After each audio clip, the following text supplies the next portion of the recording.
We're doing a bit of a unique spin on breakfast today. We've got some yummy looking spring recipes. Joining me now, Jenn and Don Chow, founder and editor for foodieprints.com. Yes. What have we got cooking so far, Don? I will be making you a very easy, simple ricotta pasta. Okay. The ricotta we made last night. It's all from scratch. We bought milk. We actually made you cheese. We'll be mixing. We'll be mixing. That's fried sage. Okay. Sautéed mushroom. A bunch of fresh peas. So, all right, perfect. So I'll let you go ahead and get underway. Jenn, tell me about the blog. What would people expect to find when they visit the website? Well, Foodie Prints is a collection of all our adventures in cooking and food. So there are restaurant reviews that date back to about early 2007. Wine reviews from our sommelier Claire Fowles, and our adventures in cooking. Some good ones and some not so successful ones. Okay, as they're always going to be. And what made you decide to take it to the next level and actually create the blog? Oh, well, it actually started off as a recipe for Don's lunch potluck. He had made some biscotti, and it was really popular, and he just kept getting email after email. So eventually he decided, okay, I'm just going to put this recipe up on online. You can go find it. But then from there, it just started off as a collection of recipes. I was living away from Ottawa in school at that time. My girlfriends and I, we were not quite convinced that Don, as a bachelor, would be able to feed himself. So to prove that he was capable of cooking, he just started to post pictures of recipes and photos of what he was making. Okay, so then we've got the recipe and the photos, so you can see what your finished product should look like. But are you also posting tips? Because quite often I feel like you need a little something extra to really bring that recipe to life. Don?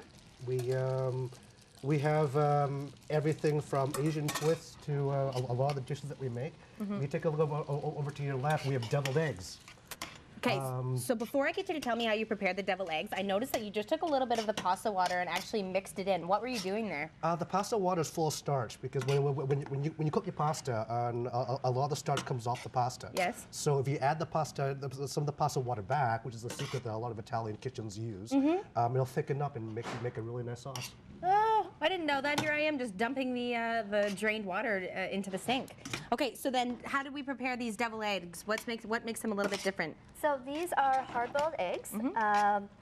We don't really have a recipe. The nice thing about deviled eggs is that you can prepare them to however your guests' preferences are. So in this case, we've done a bit of an Asian twist to it.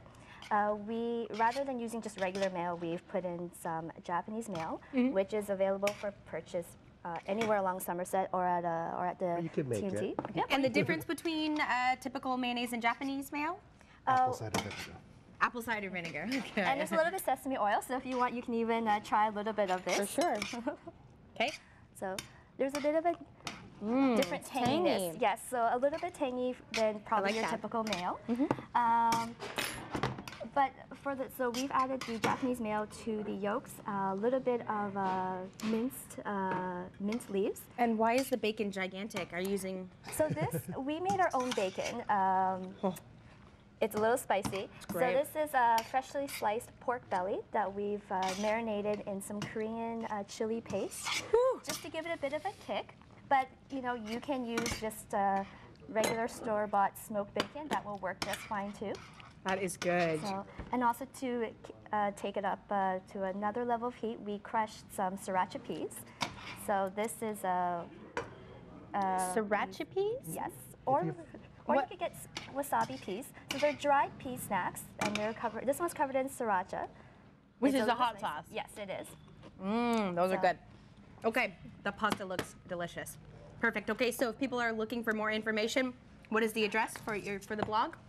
www.foodieprints.com. Perfect. Well, I'm excited. This is a different spin on breakfast. I thank you both for coming in, and I look forward to checking out your reviews. It's always nice to have those. Thank you. Awesome.